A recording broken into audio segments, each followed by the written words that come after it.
Hey, how's it going, captains? Admiral Tori here, and welcome aboard for another World of Warships video on my channel. In today's video, I am sailing the Tier 8 American destroyer, the USS Benson. So this game was pretty fun, and I thought it was interesting to discuss about. And the topic that relates to this game is the recent changes to the matchmaking. Wargaming tweaked the Tier 8 matchmaking to be more comfortable, as in that Tier 8 ships will appear more often in Tier 6 to 8 matchmaking rather than automatically get placed into a Tier 10 match, which I'm fine with as long as it's not excessive. Because being excessive, as in the previous version where you pretty much get placed into a Tier 10 match 60 to 80% of the time.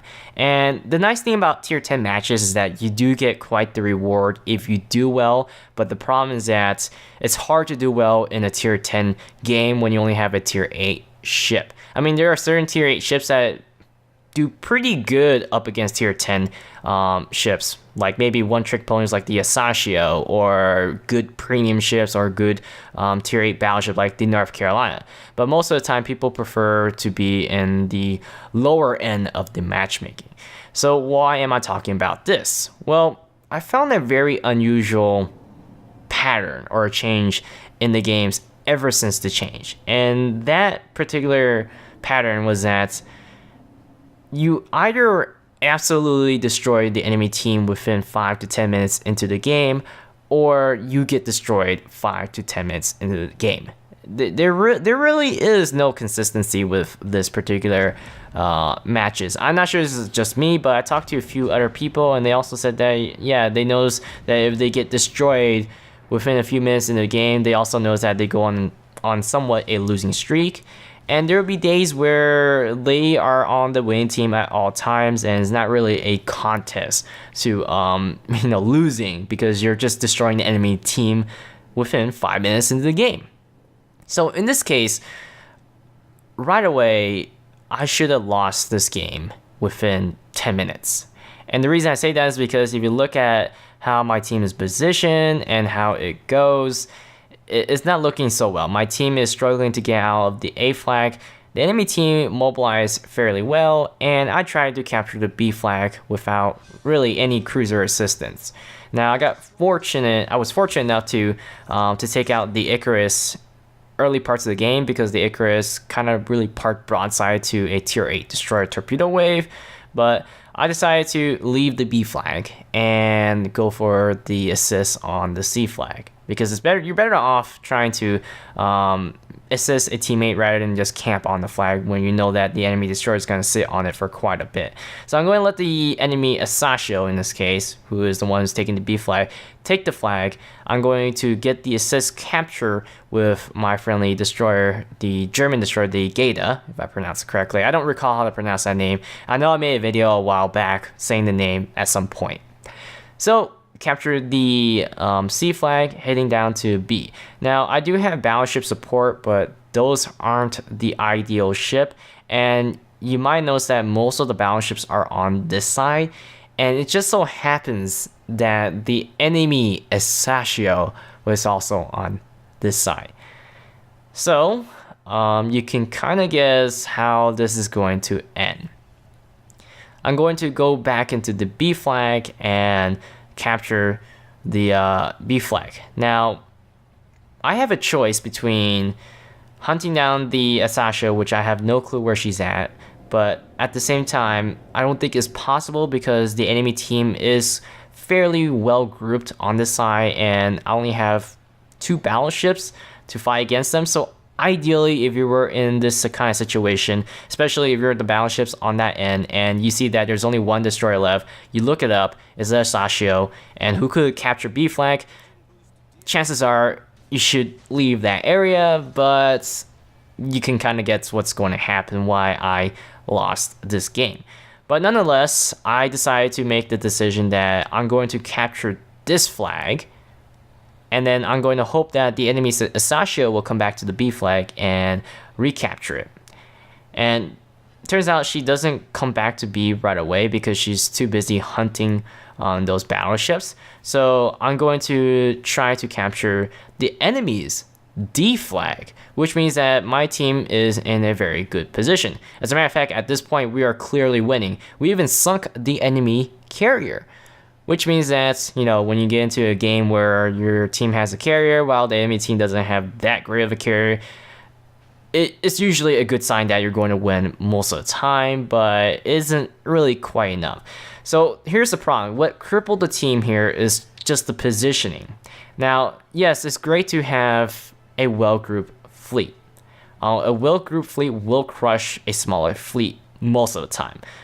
The problem was that there were certain ships that I wish they were in a position to help. As in, you know, in the case, the Asashio or the Icarus. When the early parts of the game when I was capturing the B flag, I only had battleships for support rather than cruisers. And for whatever reason, I believe most of our cruisers will be in the upper end of the map, way in the back near the A line. And right away, you notice that the Asashio took out one of our battleships. Now, the moment you see, well, actually, I think she took out two of our battleships.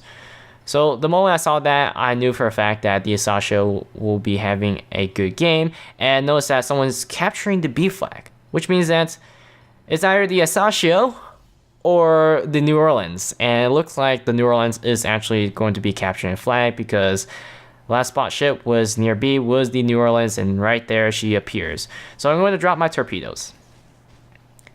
I kind of wish the Asashio was capturing a flag because I can outgun the Asashio. But I'm guessing that the Asashio was just too busy sinking our battleships. So I'm going to turn in and try to stop the B cap from the New Orleans. I'm activated the engine boost, and the New Orleans is, although she is a cruiser, which means that she should win against me, I'm going to try to get the initial attack on her. Loaded the AP, of course, she's broadside, she is a cruiser. I'm still fairly healthy, so I feel pretty confident. Now, I'm crossing my fingers here that the New Orleans will run into my torpedoes, and she doesn't. She just happens to turn on the dime. I mean, the New Orleans does have a very a tight turn radius. So in this situation, I'm trying to use this island right here, make the New Orleans have a difficult time trying to hit me because the island's blocking her way. I notice that I believe all her guns are facing to her starboard side, which means that I'm going to turn to her port side. And the reason why is because her dirt turret will have to traverse all the way around 180 degrees again. Which means that I only have to deal with her two front turrets, which are housed with 6 guns. Looks like the New Orleans is a goner because she can't really beat a maneuverable Benson, right? Took out the New Orleans. She knocked out my engine. I'm going to use my damage control party because destroyed damage control party with the premium, buying the premium damage control party. It's quite nice. It's very short. There's really no dangers around, so might as well use it. Try to get my ship up to speed. Enemy team took the A flag. Now my team is fully mobilized, as in they're well grouped, but they're being chased back to the end of the map. And enemy ratio just right there took out our ship. Now, we are still ahead. I mean, just look at the points. And part of the reason is because I captured the B, the D, and also assisted capture the C flag. Now, right here, enemy Cleveland knows that, hey, somebody captured the D flag. So she's going to go back and she's going to recapture the flag. And that's going to be an issue because there's no way I'm going to beat a light cruiser like the Cleveland with radar. So I'm going to just drop torpedoes and head back to the B flag as soon as possible, and then cross the B flag into the A flag and try to help whatever ships that happen to be nearby that need help from me, because I still do have my smoke to use. So my first plan of action was that the Asashio is still missing, and she's my number one target because she's the one that's giving my battleships problems here. The Cleveland does know that I am within her range, because if I'm spawning in Cleveland, and chances are the Cleveland is probably running concealment expert, or maybe IFHE. But still, if I'm spotting her for this long, she's going to use her radar at any point. And I don't recall the Cleveland's radar range is probably like 8 kilometers or something, 8.5, maybe 9. But unfortunately, my torpedo weren't able to take out the Cleveland. I'm trying to race as soon as possible to cross this island so I can block the line of sight. So the Cleveland feels more, comfortable about that I'm far away. She might think that I'm far away, so she doesn't have to use a radar, but I am within radar range. Enemy North Carolina is by herself. She's on the C flag, and I'm trying to figure out what to do. Now, the Asashio, I got very vital information that somebody has spotted the Asashio. So I'm going to head down to that direction and take out the Asashio as soon as possible. Looks like the North Carolina might capture the flag, or she probably is going to capture the C flag. Yeah, she is. So I'm going to head down this way in hopes that I will bump into the Asashio. I know for a fact that I've been spotted. Most players who play this game long enough will have their last enemy known position, so they're going to see a Benson last spotted at B, and right there my luck has been on my side for once. We spot the ship that we wanted for a while. She has a high bounty, and I'm going to start shooting her up.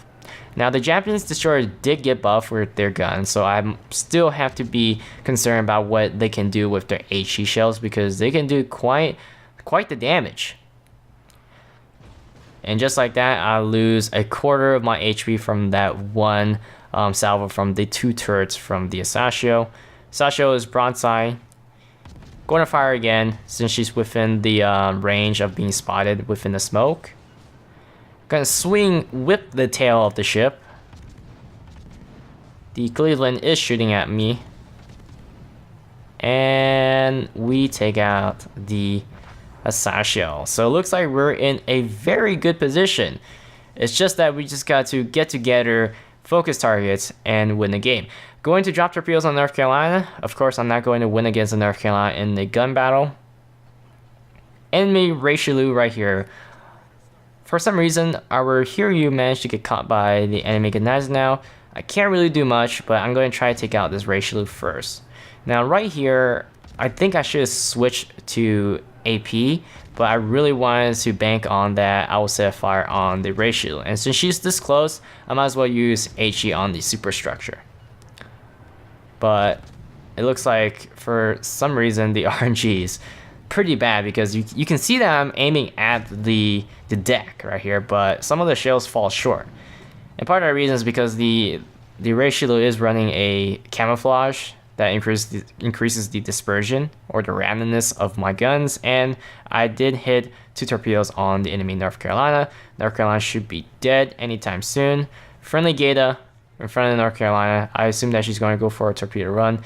I signaled that radio comm my team that the Richelieu is almost dead. Should be easy to kill. Now I'm going to decide whether to engage the Gneisenau or not. Yeah, the Hiryu looks pretty toast, and even if I engage the Gneisenau 2 to 3 seconds earlier, I think that there's no way I'm going to sink a Gneisenau with my guns at this rate. So I'm just going to fire anyways. Enemy Cleveland is taking back the flag that I took, which is the B flag, I believe. Yes, the B flag. Going to take back the A flag, trying to stop the bleed on the point. Hiryu dropping her set of torpedoes on the Gneisenau, but the Gneisenau is saying that it's futile to resist, and the Hiryu will go down any moment now. My torpedoes are about to be up again. I am going to drop a random set where I think the Cleveland will appear, and it's going to be right there. Hiryu finally taken out by the Gneisenau. Now, if the Hiryu actually, I don't know, the fleet was, it was grouped, but it was spread out kind of in a group, if you understand what I'm saying, because you're wondering how the carrier is on the left side of the map while the main fleet is on the right side. It's just like the positioning. Every possible problem with the position went wrong in this game. But nonetheless, at this point, I was pretty happy that I was able to capture all 4 flags. I think that was a major achievement for this game. And this map is a very interesting map in that most of the games I pull off all flags that are captured usually comes from this map.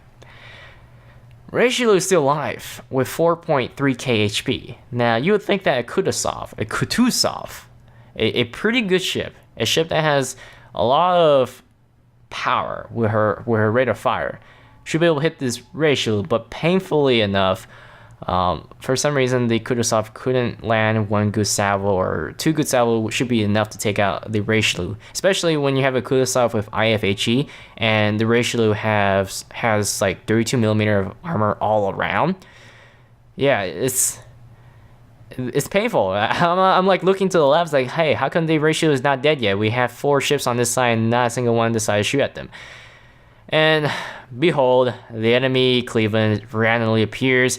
I use my smoke because I'm hoping that the Cleveland might not knows that I appeared right here, but she definitely knows that I'm here. So I'm trying to kite as hard as possible, get behind this island. Turns out my torpedoes didn't do much against the Cleveland. Looks like I'm about to clear this island.